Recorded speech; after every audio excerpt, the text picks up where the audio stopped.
Hello students, आज हम पढ़ेंगे राजस्थान बोर्ड आरबीएससी के क्लास 8th क्लास का चैप्टर है, थर्ड चैप्टर है। इससे पहले हम 2 चैप्टर पढ़ चुके हैं, एक तो प्रीपोजिशन और एक सेंटेंस, तो आप उनको भी देख सकते हैं। और ये भी शॉर्ट में ही रहेगा। डिटेल में पढ़ने के लिए आप लाइक करिए वीडियो को और कमेंट करके बताइए, तो मैं आपको डिटेल में प्रोवाइड करा दूंगा, जिसमें सारे रूल्स होंगे कि कैसे चेंज करते हैं पैसिव से एक्टिव में और या एक्टिव से पैसिव में, टेबल वगैरह बनती है इसकी सारी डिटेल। लेकिन इसमें शॉर्ट में ही है कि कैसे एग्ज़ाम में आता है और किस हिसाब से क्वेश्चन एग्ज़ाम में आते हैं, और थोड़ी बहुत डिटेल्स में आपको मैं समझाने की कोशिश करूँगा। चलिए स्टार्ट करते हैं इसका इंट्रोडक्शन। देखिए, पैसिव वर्ब फॉर्म में हमेशा हेल्पिंग वर्ब तो होती है, साथ में क्या होती है, एक मेन वर्ब होती है, जो क्रिया होती है, मुख्य क्रिया होती है। तो जिसकी आपको क्लियर रखना है कि एक्टिव वॉइस से जब पैसिव बनाओगे तो पैसिव में हमेशा वर्ब की थर्ड फॉर्म ही आएगी, हमेशा थर्ड फॉर्म ही आएगी। अगर थर्ड फॉर्म नहीं है तो पैसिव है ही नहीं, वो एक्टिव है, राइट। तो फर्स्ट सेंटेंस है, वहीं से स्टार्ट करते हैं।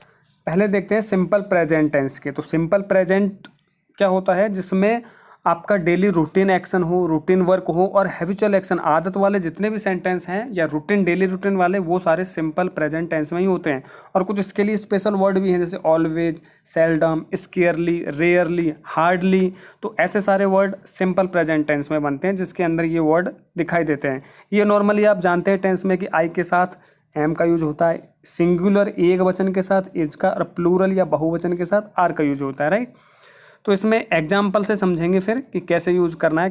अब देखिए, फर्स्ट क्वेश्चन है books dash on every Monday. तो अब यहाँ पे देखना है आपको, बुक्स क्या है, प्लूरल।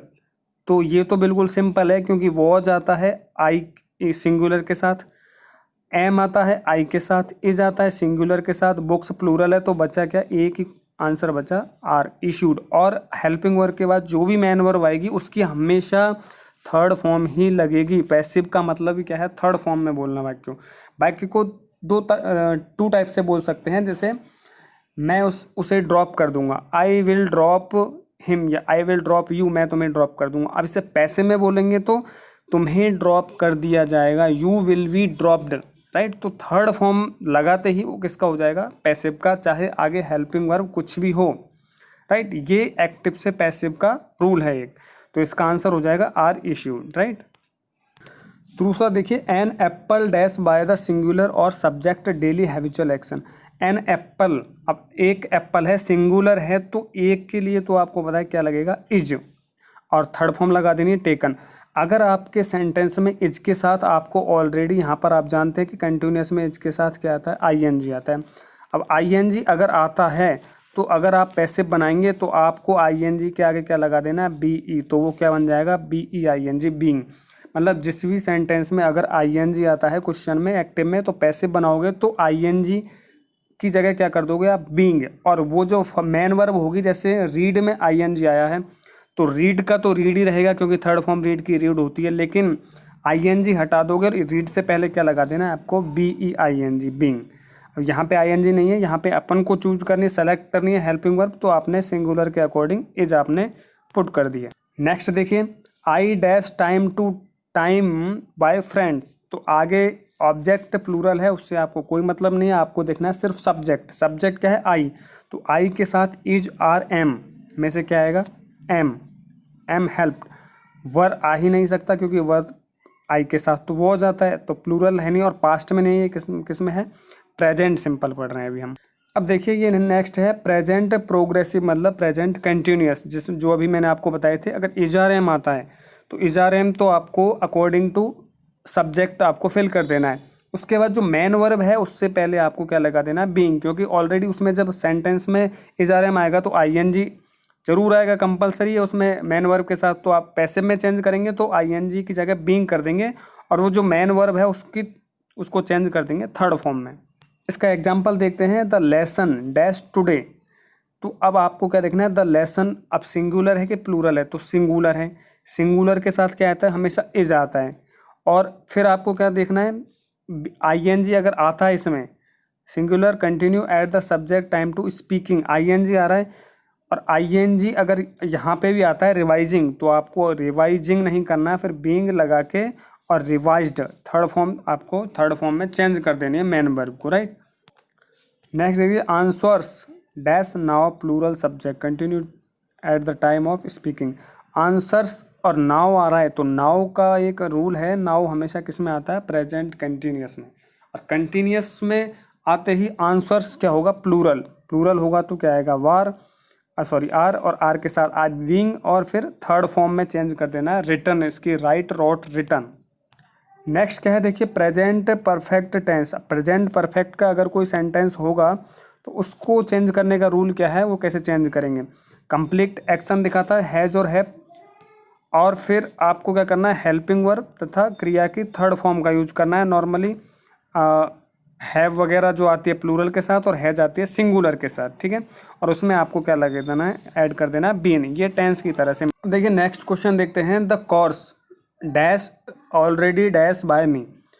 तो इसमें तो किसी के भी द्वारा हो सकता है, कुछ भी आ सकता है, नो इशू। द कोर्स यहाँ पे आपको देखना है, तो द कोर्स क्या है, सिंगुलर है। सिंगुलर के साथ आर भी नहीं आता है, वर भी नहीं आता है, तो हैज और हैव में से आपने तो देखना है, हैव हमेशा किसके साथ आता है, प्लूरल वर्ब के साथ, प्लूरल सब्जेक्ट के साथ। और सिंगुलर के साथ आता है हैज, तो हैज बीन कंप्लीटेड, मतलब उसकी थर्ड फॉर्म कंप्लीट का कंप्लीटेड।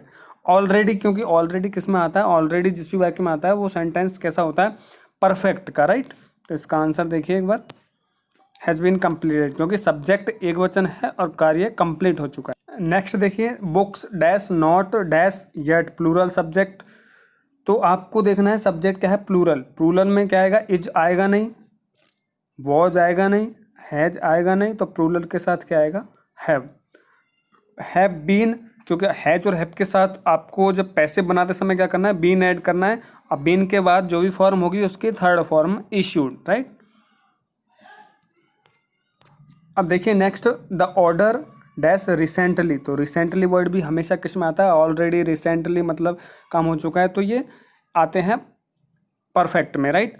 और आपको देखना है, अब आजकल क्वेश्चन ऐसे ही आता है कि वो आपको आगे की डिटेल नहीं दिया, आपको सिर्फ आइडेंटिफाई करना है इतने से ही, और जो वर्ड दिया है उससे पहचानना है कि किस टेंस का वाक्य है ये, और इसमें क्या रूल होगा इसका। तो एक तो रूल याद रखना है आपको, थर्ड फॉर्म होगी, तो थर्ड फॉर्म तो सब में दिखी हुआ आपको, वर होगा नहीं, कि द ऑर्डर, अब एक ही ऑर्डर है तो आर हो नहीं सकता, हैज हो नहीं सकता, सॉरी हैव हो नहीं सकता, और वर नहीं हो सकता, तो बचा क्या, आंसर क्या हुआ, हैज। हैज क्या है, सिंगुलर में आता है, तो the order has been issued, right. अब देखिए नेक्स्ट क्या है, past simple tense. Past simple में अगर होगा तो कैसे चेंज करेंगे, आप जानते हो, वॉज और वर। तो ये पास्ट कंटिन्यूअस में आते हैं, तो वॉज तो सिंगुलर के लिए आता है हमेशा, वर आता है प्लूरल के लिए। तो इसके भी देखते हैं कैसे चेंज हो। अब देखिए, द लेसन डैश यस्टरडे। तो आपको एक तो ये देखना है, यस्टरडे किस में आता है, पास्ट में।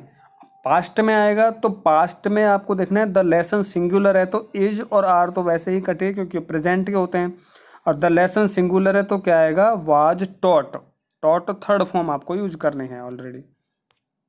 नेक्स्ट देखिए, the teachers dash last week. देखिए last day, last week, last month, last year, तो लास्ट जो भी जिसमें भी लास्ट लग गया ना तो वो सारे किसके हो जाएंगे, पास्ट के। और अगर नेक्स्ट लगता है, next day, next week, next month, next year, तो वो सारे किसके होंगे, फ्यूचर के। तो लास्ट मतलब पास्ट का, और पास्ट है तो इज और आर, ये दोनों तो वैसे ही गलत हो गए। और टीचर्स है तो क्या होगा, सिंगुलर नहीं होगा, क्या होगा, प्लूरल होगा, तो वर इन्फॉर्म, राइट। नेक्स्ट देखिए, पास्ट प्रोग्रेसिव, राइट।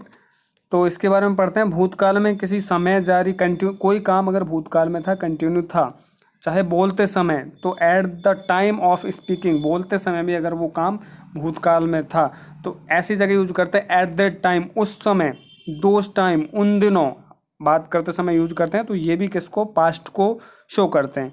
तो ऐसी जगह पे जैसे इज आर एम में अगर आईएनजी आ रहा था तो बीइंग यूज कर रहे थे, इसमें भी वॉज वर्ब के साथ जब आईएनजी आएगा तो आईएनजी हटा के उसकी थर्ड फॉर्म करनी है, और आईएनजी की जगह क्या यूज करना है आपको, बीइंग यूज करना है, राइट।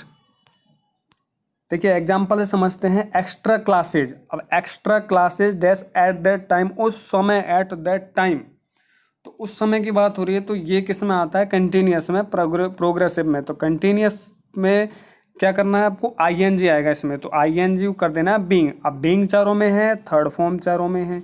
अब देखना, एक्स्ट्रा क्लास है तो सिंगुलर है, लेकिन क्लासेज है मतलब प्लूरल। प्लूरल किस में होगा, तो ये तो पास्ट में है ही नहीं, प्लूरल होगा वर, तो वर बीइंग हेल्ड, राइट। ऐसे ही दूसरा देखिए, a book dash those days, उन दिनों बाय मी।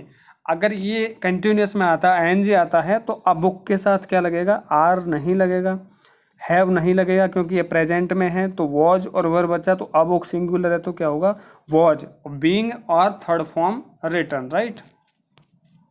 ऐसे ही नेक्स्ट क्या है, पास्ट परफेक्ट। जैसे प्रेजेंट परफेक्ट था, ऐसे ही सेम पास्ट परफेक्ट है। इसमें भी आपको कुछ नहीं करना, हेड है तो उसके साथ बीन ऐड कर देना है और थर्ड फॉर्म लगा देनी है। एग्जाम्पल देखते हैं इसका, the match dash by that time, उस समय। अब मैच उस समय, उसकी कंडीशन क्या थी, मैच सिंगुलर था, तो इज तो आएगा ही नहीं क्योंकि ये पास्ट में है। हैव नहीं आएगा, हैज, ये तीनों पास्ट में, सॉरी तीनों प्रेजेंट में है, तो पास्ट का एक ही बच्चा, द हैड बीन, और लास्ट में थर्ड फॉर्म क्या है, वॉन।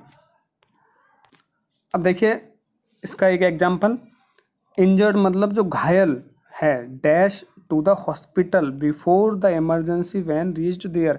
जो घायल है, टू द हॉस्पिटल, उसे हॉस्पिटल सॉरी पहुंचा दिया गया, बिफोर उससे पहले, किससे पहले, the emergency van reached there, जो इमरजेंसी वैन आई उससे पहले घायल को हॉस्पिटल पहुंचा दिया। तो पहले कौन सा काम हुआ, पहले वो हॉस्पिटल पहुंचा, तो जो पहले काम हो चुका वो चला गया पास्ट में, बाकी का जो अभी रिसेंटली हुआ है तुरंत वो होगा प्रेजेंट परफेक्ट में।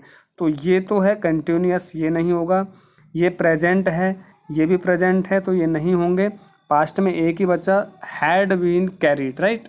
लास्ट देखते हैं फ्यूचर सिंपल। फ्यूचर सिंपल में क्या है, भविष्य में होने वाले जितने भी क्रियाएं हैं वो सारी फ्यूचर टेंस सेंटेंस बनते हैं उनके। तो इसमें आप जानते हैं नॉर्मली टेंस में आपने पढ़ा होगा आई और वी के साथ तो सेल का यूज करते हैं, और बाकी जितने भी सब्जेक्ट हैं उनके साथ विल का यूज करते हैं। अब जब आप इसे यूज करेंगे किसमें, एज अ पैसिव फॉर्म, तो सेल के साथ वी और विल के साथ V. I will, you will be dropped, she will be dropped, she will be reached, they will be reached. तो ऐसे यूज कर सकते हैं बी ऐड करके, right. She will be reached there, तो ऐसे। अब इसका कुछ एग्जाम्पल देखते हैं, तो एग्जाम्पल के हिसाब से इसको समझने की कोशिश करते हैं।